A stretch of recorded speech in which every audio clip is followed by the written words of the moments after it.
You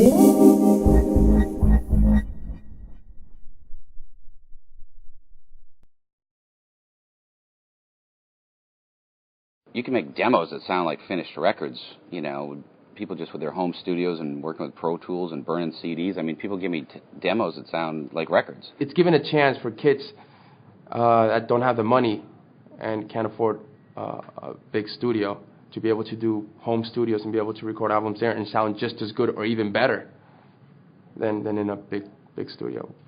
If I wanted to start now, I would definitely find a way to get my own setup at home and really experiment with my friends, somebody who knows a little bit more than me. Always reach out to somebody who knows more than you about something so you can learn from them. I'd also try the discipline of working in a recording studio at some level. It's a very painful job. It's a lot of work. It's a lot of hours. But it's good. You have that combination with the home recording thing, learning how to create your own sounds at home with the experimentation. I think that if you got some talent, that's really going to shine. What we're looking at here is the edit window in Pro Tools, and it's like a tape recorder. It's sort of laid out to look like a linear tape recorder, where you have audio tracks. Think of these as audio tracks, and each one is a mono track, and these are waveforms, and which is how we look at sound. And there's another window too, which is the mix window.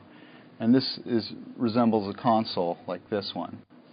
These tracks are various instruments. This is some tabla. This is a tabla loop. And this is another tabla loop. And kind of a hip-hop loop here. And some guitar tracks and a bass.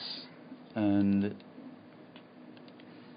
acoustic guitar. Pro Tools, which is probably the best and most used. I don't do a session without it. It's a system where artists can use the computer home and create a whole band right there in their living room. What you're hearing is a track in progress. There's a lot of elements that make it up. Rhythmic elements, melodic elements, and we can go in and change those things, move them around, repeat them, process them, just anything you can think of, any kind of creative thing you want to do with it to help get your point across. We could solo things and highlight them and cut and paste, move them around. So there's we could solo the acoustic guitar, and I'll zoom in on that, and that's the entire waveform for the song, and you can really get macro on it. And then could add solo the bass with it, or just the bass alone. And those would be our melodic elements. And then there's some other like effecty type things, little kind of a gated guitar, kind of ebo guitar. And we'll look at some rhythmic elements.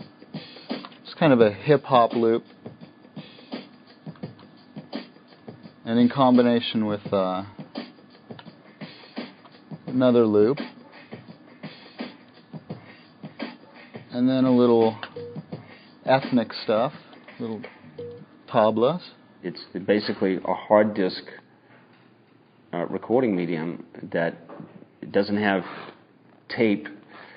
It's not analog, and it makes gathering data, musical data, into it very easy, and even easier how you manipulate that data once you get it in there. You can add special effects to it. You can change the real-time configuration of it. You can rearrange the furniture.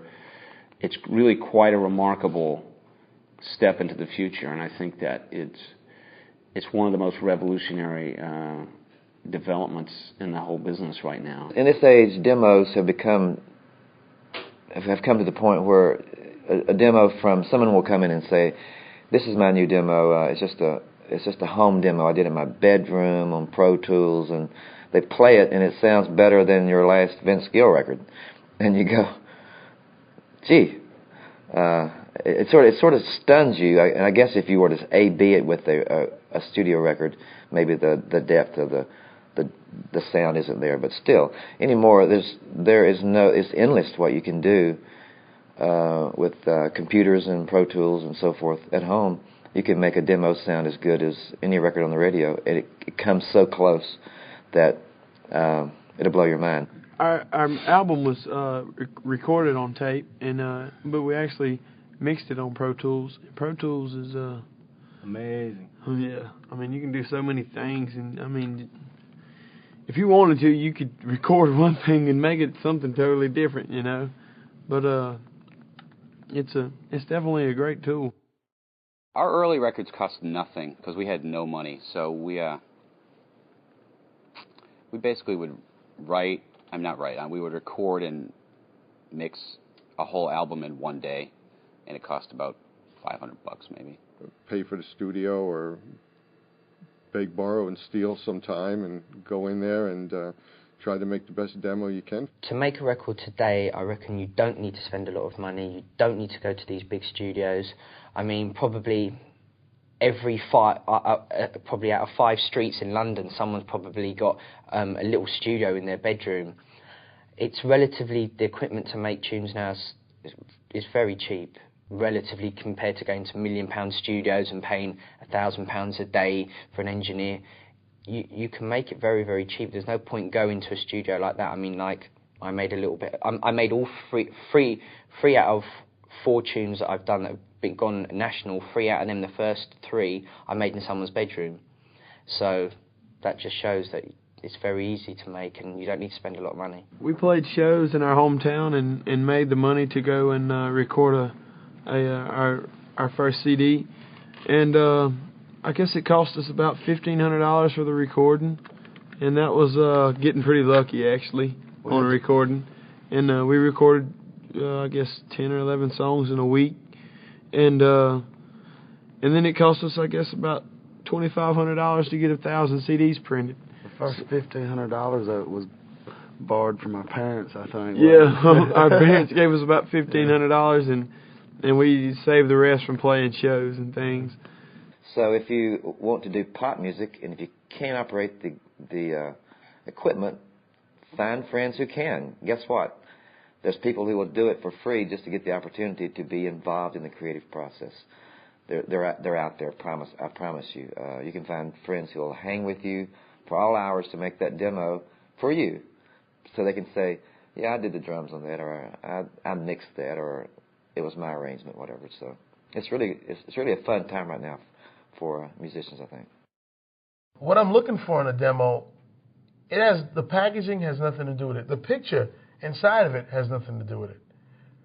Because if the music is that interesting, you'll fly the person in anyway. Whether they sent the picture or not, you're not going to sign it from the picture. I mean, these are my own personal philosophies. Put the best song first of all. Second of all, don't put too many songs on it. That's my advice. I think 3 songs is a good number because, strangely enough, I think psychologically people will listen to stuff that looks shorter first, because you can get it off your desk. There is a desire that people have to clean their desks.